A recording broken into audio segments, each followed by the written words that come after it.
Per il suo ultimo album, La vita nel frattempo, Giuliano Dottori ha scelto un approccio coraggioso verso lo streaming, utilizzandolo col contagocce. Gli unici 3 brani disponibili fino ad oggi sono stati pubblicati uno alla volta, a cadenza, come si faceva anni fa con i singoli alla radio per allungare la vita di quell'opera. Perché nell'omologazione dilagante del fuori ovunque a mezzanotte dobbiamo tornare a dare centralità all'opera musicale più che a tutti i suoi contorni social. Questa scelta ha destato subito la mia attenzione che è stata ripagata da un gran disco pieno di vita e dei nostri tentativi di decifrarla per stare un po' meglio. Giuliano Dottori è uno di quegli artisti che in carriera ha raccolto meno di quanto meriterebbe e di questo sono certo, così come sono certo che tra quelli che guarderanno questa puntata ci sarà chi apprezzerà le sue riflessioni sul music business di oggi, ormai schiavo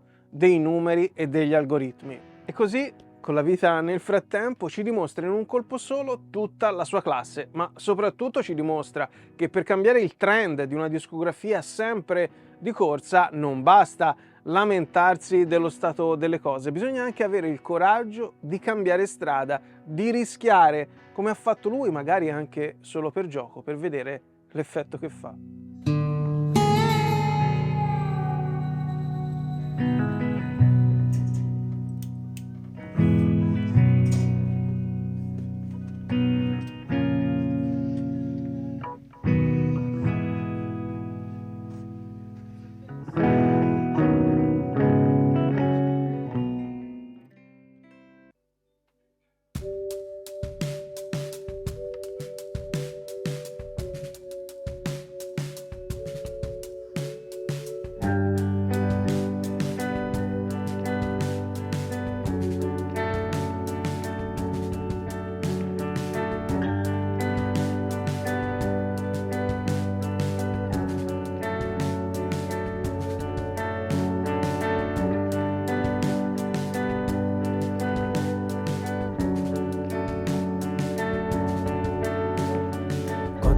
Vuoi cambiare, piangere e poi risalire, combattere contro te stesso, alimentare il tuo conflitto, restare in bilico, fantasma giovane, tu contro i demoni, conquisti le città. E forse è meglio lascia stare ferma ad aspettare, smettere e ricominciare, ripetere le stesse cose, fumare ancora dopo cena, fare l'amore, smettere di bere.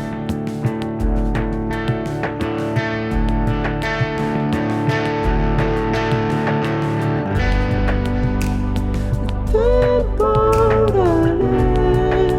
fra di noi finirà, forse il male non è più la realtà. Stai scavando dentro il buio più giù, ma questo nero prima o poi finirà.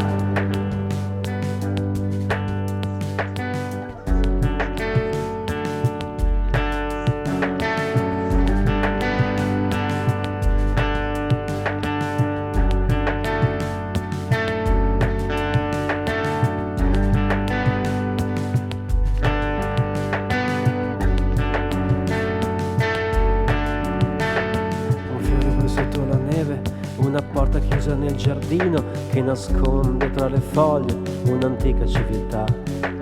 Per questo io mi voglio perdere ogni tanto dentro un bosco nella notte.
L'ultimo disco è uscito nel 2015, quindi sono passati ben 8 anni, un lunghissimo periodo. E allora diciamo che è stato proprio un momento, non so esattamente dirti dove e quando, ma c'è stato un momento, credo che fosse grosso modo intorno al 2017, grosso modo, quindi comunque parecchi anni fa, in cui proprio ho avuto il pensiero lucido di dire ok, ho fatto 4 dischi, va bene così, basta. Cioè, nel senso, avevo proprio tirato totalmente i remi in barca, non avevo più né stimoli né voglia di ributtarmi lì. Anche perché appunto poi diciamo che la mia attività di produttore aveva preso molta spinta, quindi lavoravo tanto, ho fatto una marea di dischi in questi 8 anni e quindi diciamo che poi sai, quando metti l'energia creativa dentro i dischi degli altri, dentro le canzoni degli altri, diventa un po' complicato tenerne un po' da parte per me. E poi quello che è successo è che semplicemente c'è stata una canzone in particolare di questo disco che mi ha un po' ossessionato, su cui sono tornato più e più volte. La canzone si chiama America, Americhe, e questa canzone in qualche modo è stata un po' la chiave che ha iniziato a riaprire questa serratura arrugginita. E poi vabbè, diciamo che poi questi 8 anni sono stati 8 anni realmente pieni banalmente di vita vissuta, cioè quindi sono successe tante cose belle, brutte, ma insomma, cioè secondo me poi fare un disco è un qualcosa di realmente molto impegnativo, soprattutto per uno come me della mia generazione, per cui comunque tendo ancora a credere molto nel fatto che un disco sia il punto, no, di arrivo in qualche modo di un percorso artistico e quindi forse banalmente non avevo proprio le energie, no, anche lo spazio mentale perché poi a scrivere canzoni poi si scrivono sempre quelle.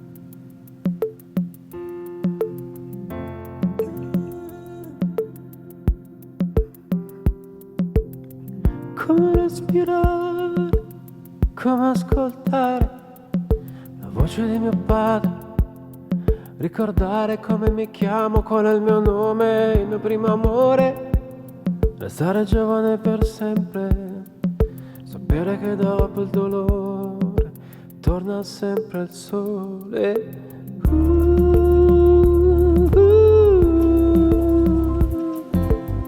Non andare via, cercherò di piangere tutte le lacrime del mondo, mi spaccherò le mani per trovare il fondo, mi butterò di testa dietro un buco nero, senza passato, senza futuro, per davvero. E torna sempre il sole, e torna sempre il sole. Torna sempre il sole.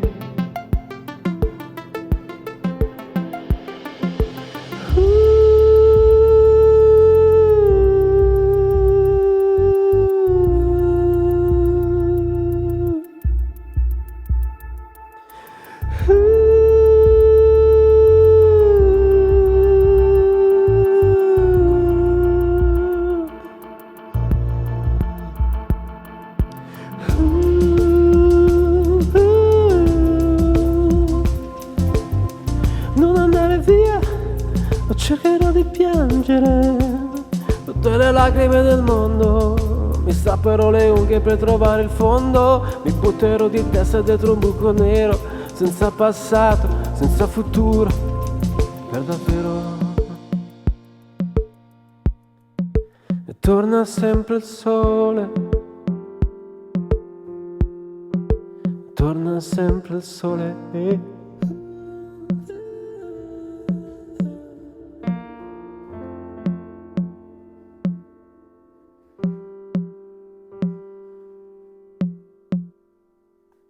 torna sempre il sole. Allora, c'è un alter ego che non so se vale per tutti gli artisti, per me sicuramente vale, e in realtà è una cosa che ho scoperto abbastanza di recente, cioè che c'è una parte di me che in qualche modo mi vuole sabotare. E quindi semplicemente ci sono cose per cui che mi metto io da solo in discussione. E faccio una premessa: io sono abituato ormai sempre di più sulle mie canzoni a lavorare da solo. E l'unico disco che ho lavorato realmente con un produttore esterno è stato il secondo disco che ho lavorato con Giovanni Ferrario. E lavorare da solo è abbastanza problematico proprio perché c'è una parte di te che non riesce a distaccarsi completamente dalle canzoni, ci resta sempre dentro, no? E purtroppo è anche una parte che spesso è sempre molto molto critica. E quindi sconfiggere il mio alter ego, diciamo sabotatore, che è appunto la cosa che poi ho scritto anche nelle mie newsletter, insomma nel racconto che ho provato a portare avanti per questo disco, significa un po' anche questo, significa anche un po' farci pace, quindi dire ok, cioè, cerchiamo di arrivare a un dunque, no? Poi non è che ci parlo, non è che sono schizofrenico, insomma, non è che ci parlo, però sì, c'è una parte che è sempre scontenta comunque, qualsiasi cosa, ma io credo che valga per tante persone in realtà questa cosa qua, nell'ambito perlomeno della musica. C'è una parte che è sempre, non è mai soddisfatta, è sempre scontenta, e questa cosa qua chiaramente poi alla lunga è deleteria, perché tu poi rifai le cose 100, 200, 300 volte e invece devi a un certo punto accettare il fatto che le cose possono funzionare anche così come sono, ecco. In realtà l'alter ego sabotatore secondo me l'ho sconfitto perché a un certo punto ho trovato una chiave di arrangiamento che mi piaceva moltissimo. Quindi io credo che in realtà quello che è successo è stato che tra le varie motivazioni di questo lunghissimo silenzio, che sono tutte motivazioni molto valide, forse la motivazione più valida è il fatto che mi stavo un po' annoiando, in realtà, banalmente. Cioè avevo delle canzoni, tante canzoni che poi non sono finite dentro questo disco, che secondo me sono anche delle buone canzoni, però in qualche modo erano delle canzoni di un percorso artistico che in qualche modo reputavo chiuso. Quando invece ho iniziato appunto a partire da un approccio proprio totalmente diverso alla scrittura, quindi ho cominciato anche a improvvisare i testi, ho cominciato a giocare con gli arrangiamenti vocali, ho cominciato non più a suonare le chitarre come strumenti che portano le canzoni, ma più come ornamento. Quindi ci sono un sacco di chitarre acustiche che sono stereofoniche in tutti i pezzi, che in realtà non fanno realmente niente, sono solo dei colori. E sembra una stupidata, ma in realtà sono 3, 4, 5 elementi che mi hanno dato aria fresca. Quindi ho detto, cacchio, però sta roba qua è bella, cioè mi piace, funziona. E la cosa che poi è successa, anche questa cosa qua un po' strana da un certo punto di vista, è che io ho ascoltato tantissimo questo disco quando è finito. L'ho proprio ascoltato con gusto, mi è proprio piaciuto riascoltarlo. Ed è strano perché di solito quando poi ci lavori tanto c'è sempre una fase un po' di rifiuto, quindi di allontanamento, ti distacchi e poi magari ci torni dopo. Invece sto disco poi quando è stato mixato, finito, io l'ho ascoltato veramente a bomba e lo ascolto ancora adesso perché sento che c'è una freschezza che mi piace, ecco. Quindi credo che fosse la chiave di riuscita di questa piccola battaglia, è proprio quella di aver trovato una chiave musicale, ecco, cioè proprio specifica.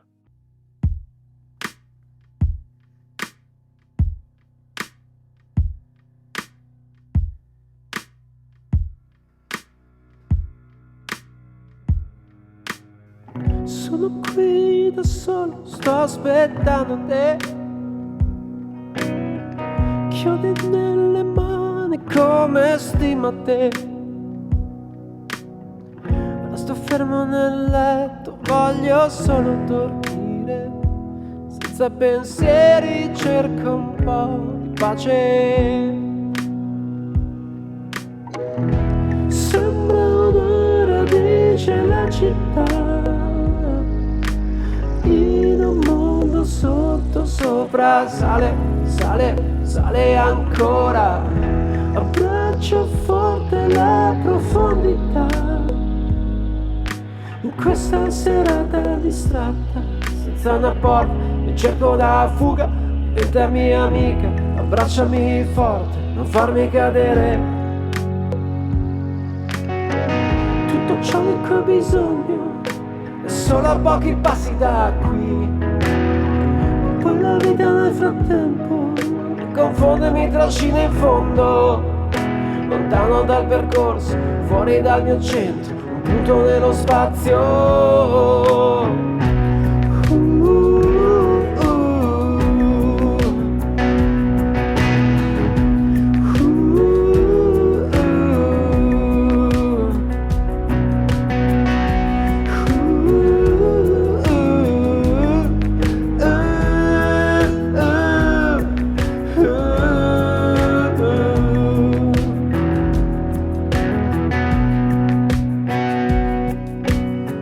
Chi l'avrebbe mai detto?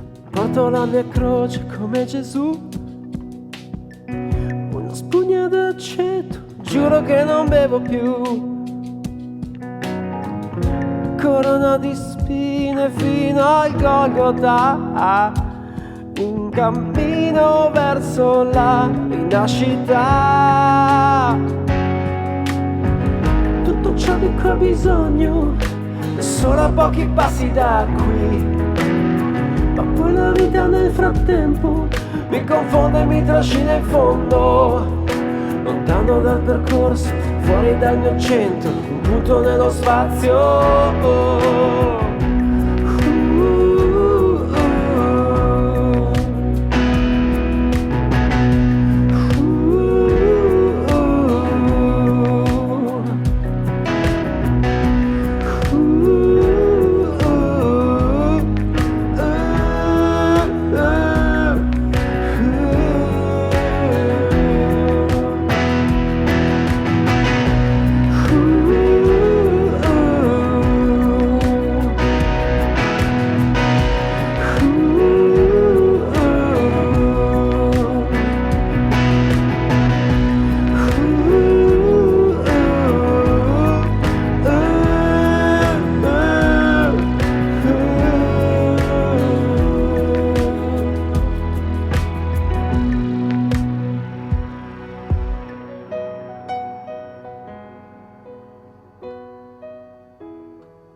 Sono diversi anni che mi interrogo sui numeri, diciamo, nella musica, sui social, sui follower, su queste dinamiche, diciamo, che hanno cambiato molto, non solo la percezione di chi fa musica, ma proprio chi fa musica stesso, secondo me, in prima battuta, quasi pensa quasi prima a una strategia promozionale, no? O al racconto di se stessi, no? Al racconto di se stesso come artista.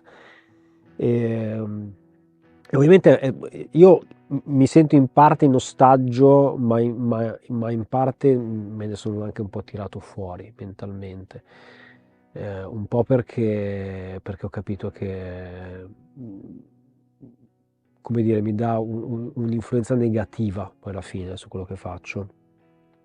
E un po' perché poi alla fine, cioè, tu puoi fare anche 100 milioni di streaming, ma come dire, se la tua proposta artistica è comunque poco centrata, resta comunque poco centrata, ecco, cioè, quindi come dire, cioè, c'è anche un po' qualcosa anche di oggettivo che va oltre al fare grandi numeri, ecco, ed è una roba che è, secondo me, proprio nello specifico linguaggio musicale e artistico del testo, di quello che vuoi dire. Quindi io in realtà in questo momento ho provato a fare questa operazione su questo disco, un po' perché mi divertiva l'idea di fare qualcosa di diverso, quindi dire ok, invece di dire fuori ovunque a mezzanotte, no, fuori ovunque a mezzanotte no. Se vuoi il disco devi fare un po' di fatica, devi spendere dei soldi, devi provare a venire a cercarlo perlomeno, no? Perché poi la cosa, secondo me, ancora più deleteria di questa dinamica, da cui credo non riusciremo mai a uscire in qualche modo, è il fatto che tu dici fuori ovunque a mezzanotte pubblichi un disco, magari ci hai messo anche 3 anni a farlo, e realmente dopo 2 giorni quel disco lì è svanito, è sparito. E quindi mi divertiva anche l'idea di dare una vita un po' più lunga a queste canzoni, no? Un po' perché ci credo, un po' perché penso che sia perlomeno una cosa diversa. Sicuramente il fatto che un mostro sacro come Guccini, chiaramente tutt'altra storia, tutt'altro pubblico, tutt'altro background, eccetera, però Guccini ha fatto la stessa roba, ha detto io faccio il vinile, su piattaforme non lo metto, e buono, quindi è un'operazione così, fatta in maniera, è venuta fuori forse anche troppo seriosa, in realtà è nata anche un po' per gioco, voleva essere anche un po' un'operazione della serie, ok, ragioniamoci insieme, capito? Parliamo di questa cosa. Ho provato anche, ho scritto, mi sono confrontato anche con altri colleghi, diciamo, ed è un'operazione simpatica, potrebbe essere simpatica. Dopodiché, secondo me, come dire, è un sistema ormai che è in piedi così, cioè, quindi o salta il banco per intenderci, no? Cioè, quindi o i servizi di streaming falliscono tutti insieme, oppure questo è, perché comunque la verità vera è che solo i fan, diciamo, un po' più accaniti e i grandi appassionati di musica spendono dei soldi per un disco, e questo è un dato di fatto. Ascolto poca musica italiana, sì, è vero. Allora, io ho fatto questa bellissima strada per venire qui oggi pomeriggio. Sono partito da Copramontana nelle Marche, ho attraversato, sono passato vicino a Gubbio, vicino a Assisi, vicino a Perugia, e poi sono arrivato in Toscana, Cortona, posti veramente meravigliosi. Mi sono goduto sto viaggio da solo e poi a un certo punto ho fatto questa mossa incredibile e mi sono messo su Anime Salve di De André. Diciamo di André Fossati, perché poi è un disco a 4 mani, che è un disco del 96, 97, quindi sono 25 passa anni. E lì ho pensato, cavolo, è chiaro che questo stiamo parlando di un mostro sacro, però in qualche modo è un disco che è ineccepibile, c'è una qualità di registrazione, di arrangiamento, di scrittura, di voci, di importanza delle voci. Quindi cosa ti posso dire? Che in realtà la musica italiana la seguo, ovviamente, ne ho fatta tantissima anche da produttore, ci sono alcune cose che mi piacciono molto, ad esempio Lucio Corsi mi è piaciuto sin da quando era un ragazzino, Emma Nolde, che anche lei è toscana, no? Anche lei mi è piaciuta tantissimo dall'inizio. Ci sono alcune cose che mi piacciono, in generale faccio un po' fatica perché sento una grandissima omologazione nel linguaggio della canzone pop italiana e quindi semplicemente mi annoio, cioè mi annoia un po'. Ecco, non riesco a sì, ci sono alcuni nomi, ce ne ho fatti 2, ti posso citare i Post Nebbia, anche è una band che mi piace, ha una scrittura molto interessante.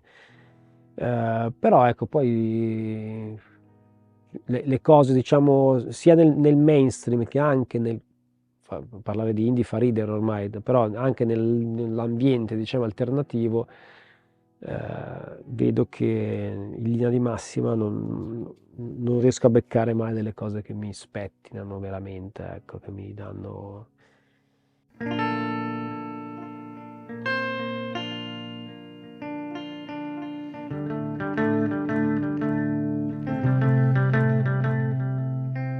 Cadono le bombe sopra i tetti, crollano palazzi intorno a noi, esplodono granate nelle case, colpi di mortaio dentro i muri. Getterò ancora più vita nell'aria,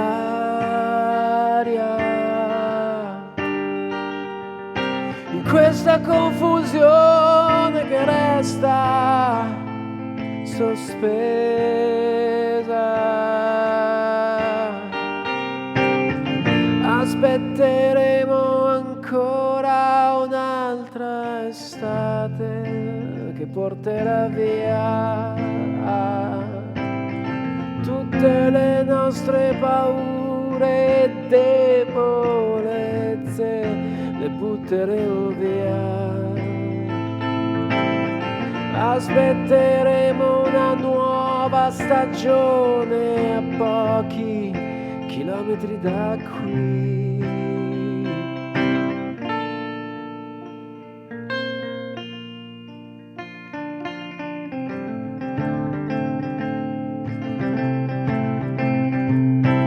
Cadono le bombe nei cortili, crollano palazzi intorno a noi,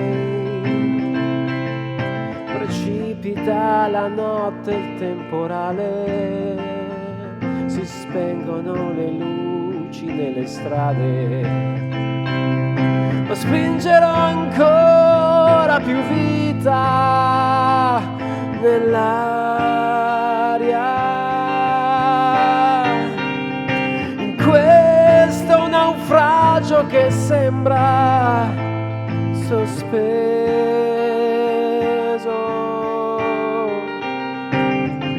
Aspetteremo ancora un'altra estate che porterà via tutte le nostre paure e debolezze, le butteremo via. Aspetteremo una nuova stagione a pochi chilometri da qui. Aspetteremo ancora un'altra estate che porterà via tutte le nostre paure e debolezze, le butteremo via. Aspetteremo una nuova stagione a pochi chilometri da qui.